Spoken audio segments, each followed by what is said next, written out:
Hello my dear students, welcome to my channel. I hope आप सब मेरी videos को लाइक भी कर रहे हैं और शेयर भी कर रहे हैं। तो आज का जो हमारा टॉपिक है that is related to history. History का नाम सुनते ही हम सबको लगता है कि बोरिंग चैप्टर है। No, we will learn history in an interesting way. तो आज का जो हमारा टॉपिक है वो क्लास 10th के लिए है।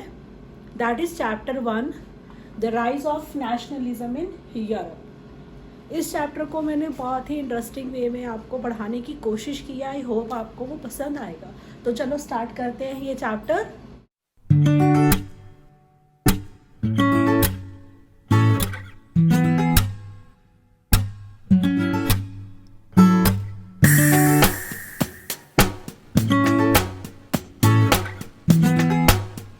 स्टार्ट करते हैं हमारे इस चैप्टर को।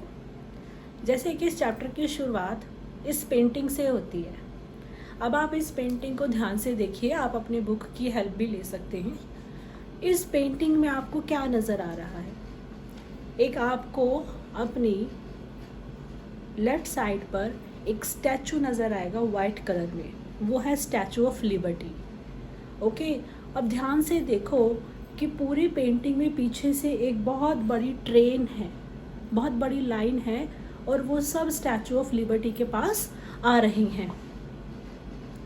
अब क्या है ये चीज़ जिसकी हम ट्रेन की बात कर रहे हैं? ये सब देश के लोग हैं। देखो, ध्यान से देखो, सबके जो है हाथ में फ्लैग्स पकड़े हुए हैं। ओके, अमेरिका और ब्रिटेन, जिसको हम इंग्लैंड बोलते हैं, यूके बोलते हैं, वो ऑलरेडी स्टैचू ऑफ लिबर्टी के पास पहुंच चुका है। तो वो धीरे धीरे सभी इसी कोशिश में लगे हैं कि हम कहाँ पर पहुँचे, स्टैचू ऑफ लिबर्टी, हमें लिबर्टी मिले, हमें आज़ादी मिले। अब आप ध्यान से देखो, उस स्टैचू ऑफ लिबर्टी के एक हाथ में तो टॉर्च है जिसको मशाल बोलते हैं, और एक हाथ में उसने चार्टर ऑफ राइट्स, एक पेज होगा, लिस्ट होगी, वो पकड़ी हुई है जिसको हम चार्टर ऑफ राइट्स बोलते हैं।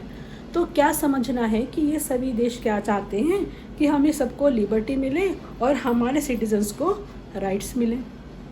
अब एक चीज़ और देखो, आपको पिक्चर के बिल्कुल बॉटम में नज़र आएगा कि वहाँ पर क्राउन, कुछ पिक्चर्स, छोटी छोटी सिंबल्स पड़े हुए हैं राजा के, वो लोगों ने अपने पैरों के नीचे दबा दिया है। इसका मतलब लोगों ने राजा की पावर को ख़त्म कर कर क्या हासिल की है? लिबर्टी हासिल की है। राइट। इसके साथ साथ आप अपनी स्काई ऊपर देखिए पिक्चर में, तो वहाँ पर आपको नज़र आएगा जीसस क्राइस्ट है और बहुत सारी फेरीज़ हैं। वो एक मैसेज दे रहे हैं सारे देश को कि आप सब मिलकर रहो, यहाँ पर यूनिफिकेशन होनी चाहिए, लड़ाई नहीं होनी चाहिए, मिलकर रहो, किसी को भी हम दबाव डालकर तंग नहीं करेंगे।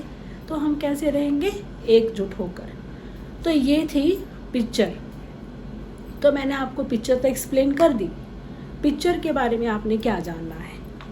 तो ये जो पिक्चर है ये किसने बनाई है?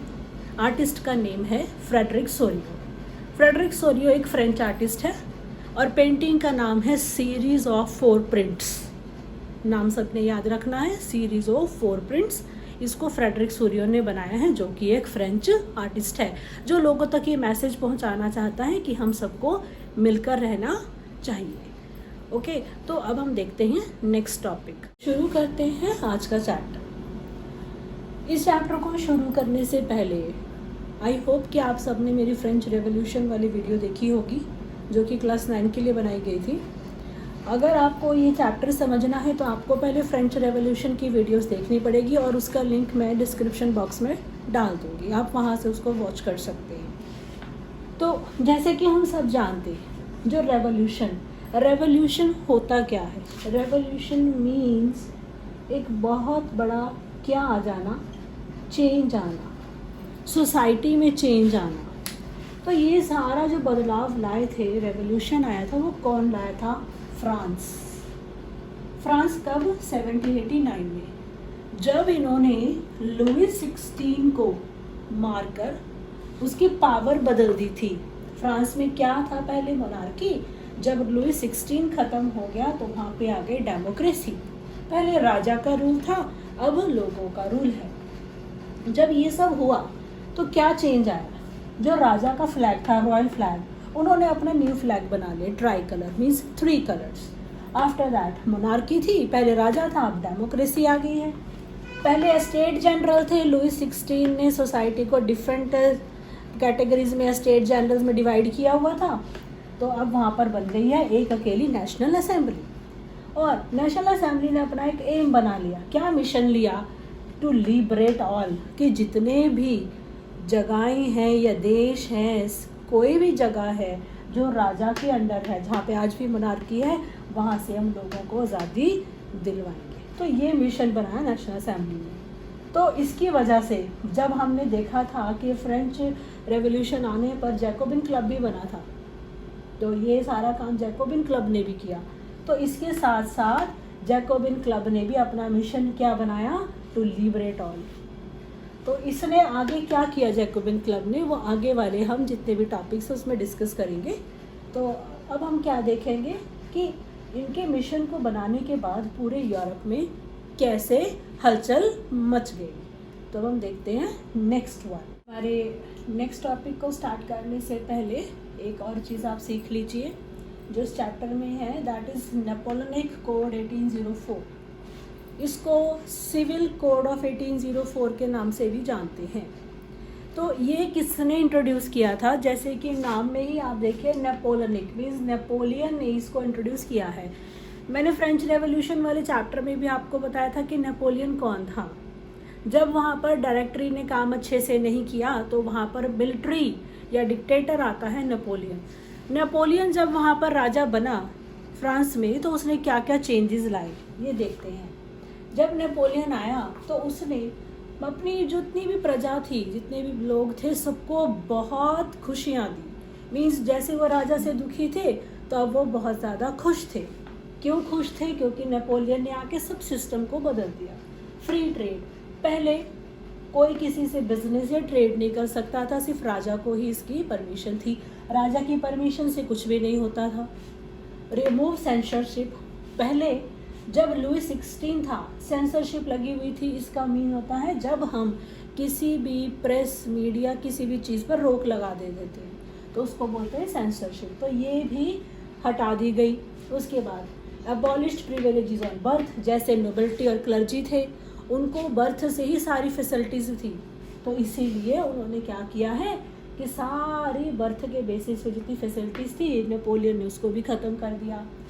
अबॉलिश फ्यूडल सिस्टम, जितने भी टैक्सेस थे, ज़मीन लैंड को लेकर जितना भी बैरियर्स थे, कोई भी प्रॉब्लम थी, उसने सारी चीज़ें हटा दी। उसके बाद free peasant from labour and slavery, means जितने भी लोगों को गुलामी में डाला गया था उसने सबको वहाँ से बाहर निकाल दिया। Uniform laws, weight and measurement system, इसका मतलब क्या है कि उसने सबके लिए एक जैसे कानून बनाए, यूनिफॉर्म लॉज बनाए।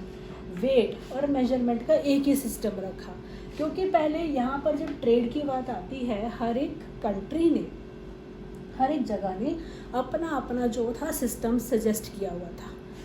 उनको मटेरियल एक मिलता था पर अलग अलग रेट पे, सब ने अपने अपने बहुत बैरियर्स लगाए हुए थे, ड्यूटीज़ लगाई हुई थी, टैक्सेस लगाए हुए थे। तो नेपोलियन ने आके वो सब सिस्टम को क्या कर दिया, चेंज।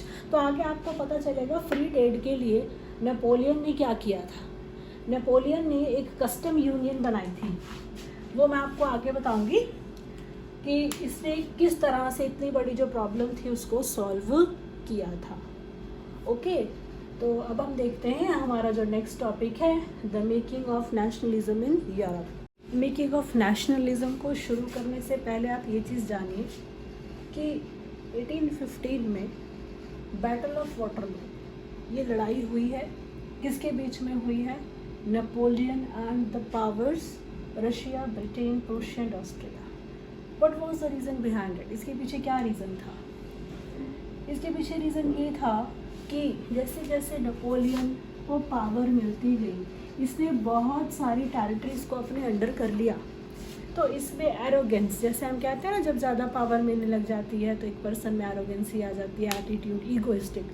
तो इसने ये सोचा कि मैं पूरे यूरोप पे राज करूँगा। तो ये जो पावर्स थी ना वो ये चीज़ को बियर नहीं कर पाई, तो आपस में उनके बैटल हो जाती है, द बैटल ऑफ वाटरलू, जिसका रिजल्ट क्या निकलता है कि नेपोलियन हार जाता है, डिफीटेड इन द वॉर। तो अब नेपोलियन हार चुका है। अब सोचो फ्रांस में एक राजा आया था, वो भी चला गया, तो वहाँ पर किस तरह का माहौल होगा, क्या चीज़ दोबारा से आएगी, राइट। अब आप ये देखो कि आज जैसे हम जर्मनी, इटली, स्विट्ज़रलैंड, आज हम इन कंट्रीज़ को जानते हैं, ये पहले ऐसी नहीं थी। कैसी थी? जैसे जर्मनी है, जर्मनी को भी अलग अलग पार्ट्स में डिवाइड हुई थी। सारी जितने भी आज हम कंट्रीज़ देखते हैं वो क्या थी? Divided, right. कैसे डिवाइडेड थी? जितने भी फॉरेन रूलर्स मीन्स दूसरे देशों से आए हुए राजा थे, उन्होंने हर एक चीज़ के ऊपर अपना कब्जा कर लिया। एग्जाम्पल दी जाती है, आपकी बुक में भी है, हंगरी एंड ऑस्ट्रिया। ये जो एरिया था, ये सबसे बड़ा एम्पायर बना था। इस एम्पायर जो इस पे राज करते थे, उस एम्पायर का नाम रखा गया हैब्सबर्ग एम्पायर। सबसे बड़ा एम्पायर था ये। तो इसी तरह से अलग अलग राजा आए और उन्होंने पूरे यूरोप को अलग अलग पार्ट्स में डिवाइड कर दिया। फॉर एग्जाम्पल जैसे कि हैब्सबर्ग एम्पायर, ओटोमन एम्पायर और उसके बाद रशियन एम्पायर। तो इस तरह से इन्होंने अलग अलग अपने किंगडम्स, अपने एम्पायर बना लिए।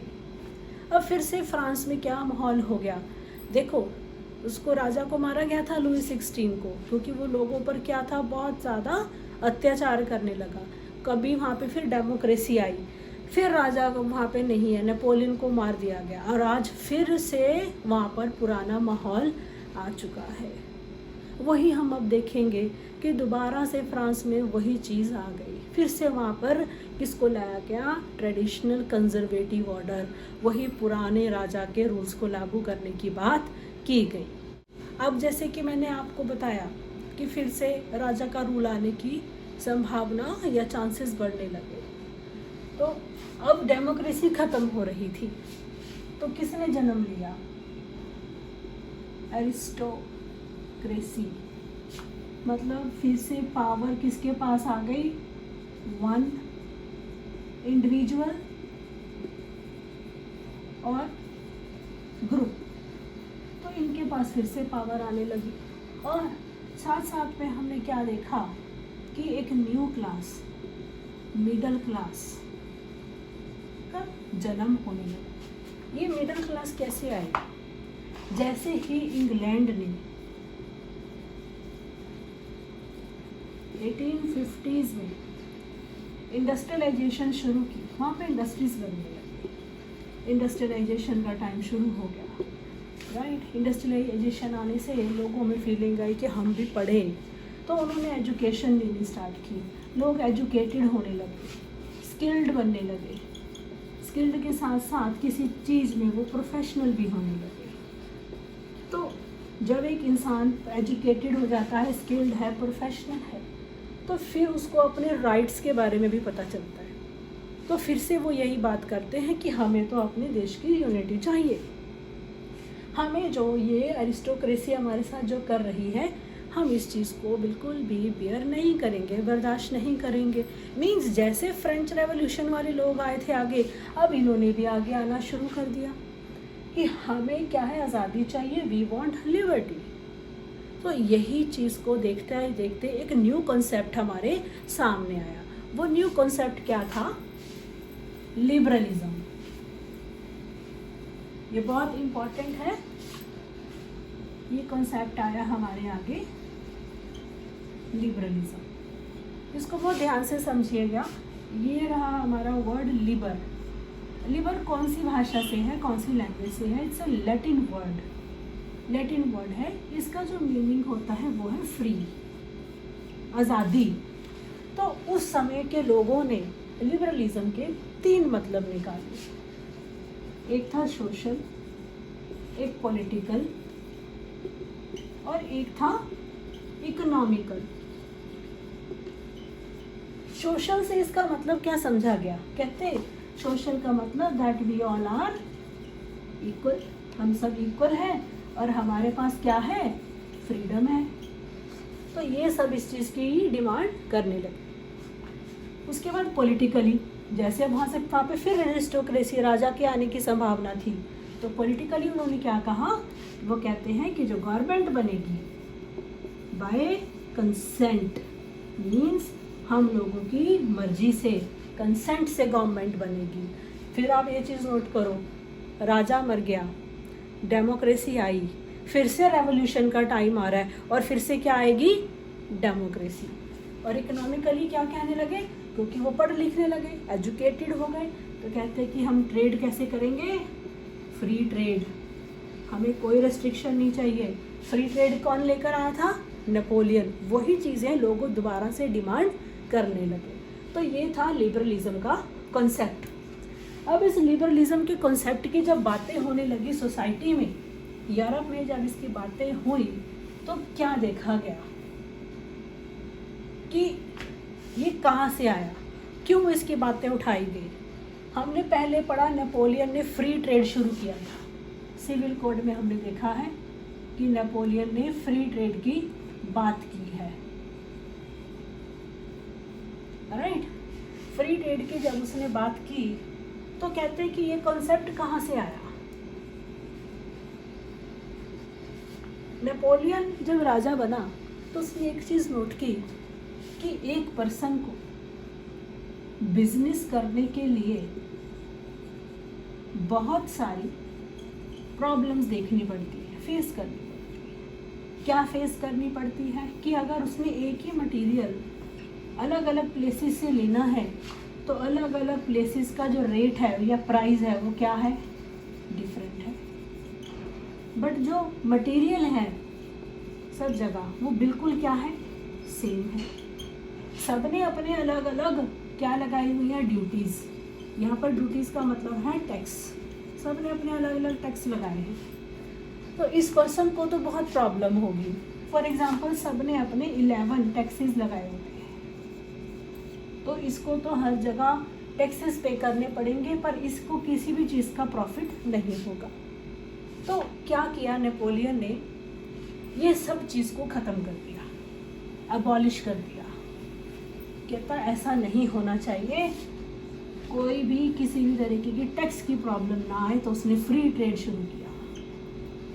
इसका मतलब कोई भी अपनी मर्जी से चाहे क्या करेगा, ट्रेड। इसने ट्रेड करने के लिए क्या किया था, एक ग्रुप जिसको हम बोलते हैं कॉन्फेडरेशन, एक कॉन्फेडरेशन बनाई थी 39 स्टेट्स ऑफ जर्मनी। जर्मनी की 39 स्टेट्स का इन्होंने कॉन्फेडरेशन बनाया था, और इसी को ध्यान में रखते हुए उसने एक कस्टम यूनियन भी बना दी। एक यूनियन आप समझते हो, एक ग्रुप बना दिया, और इसका मतलब था ज़ोलवेरिन। इसका नाम भी इन्होंने ज़ोलवेरिन रख दिया। ये इम्पोर्टेंट नाम है, आप सबने याद करना है कि नेपोलियन ने जब ये सारी प्रॉब्लम सॉल्व की, एक जैसा सिस्टम कर दिया, एक जैसा वेट एंड मेजरमेंट ले आया कि कोई अलग अलग तरह से नहीं वेट करेगा, कोई अलग अलग तरह से मेजरमेंट नहीं करेगा, सब इक्वल करेंगे। तो उसने कॉन्फेडरेशन बनाई 39 स्टेट्स ऑफ जर्मनी की। इसी ग्रुप ने कस्टम यूनियन बनाई। इसी ग्रुप को कस्टम यूनियन बनानी पड़ी, किसने, नेपोलियन ने बनवाई, और नाम क्या रखा, ज़ोलवेरिन। ये नाम याद रखना है। ज़ोलवेरिन क्या है, एक कस्टम यूनियन है। 39 स्टेट्स ऑफ जर्मन ने मिलके बनाई थी। याद रखना है कहाँ पर बनाई थी, रूसिया में, राइट।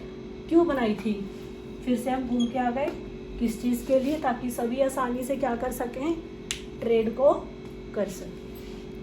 आई होप आपको ये टॉपिक समझ में आया है स्टूडेंट्स। आई होप आपको आज का टॉपिक जो है क्लियर हुआ होगा। आई नो ये थोड़ा टिपिकल सा टॉपिक है, it will take time to understand, but I am there with you. मैं आपकी हेल्प करने के लिए रेडी हूँ। आप कमेंट बॉक्स में मुझसे कुछ भी पूछिए, मैं आपको आंसर दूंगी, आपके हर एक डाउट्स को क्लियर करूँगी।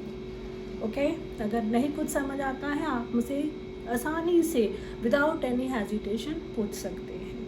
सो लास्ट में आपको मैं यही कहूँगी कि please like, share and subscribe my channel, and don't forget to press the bell icon. Thank you.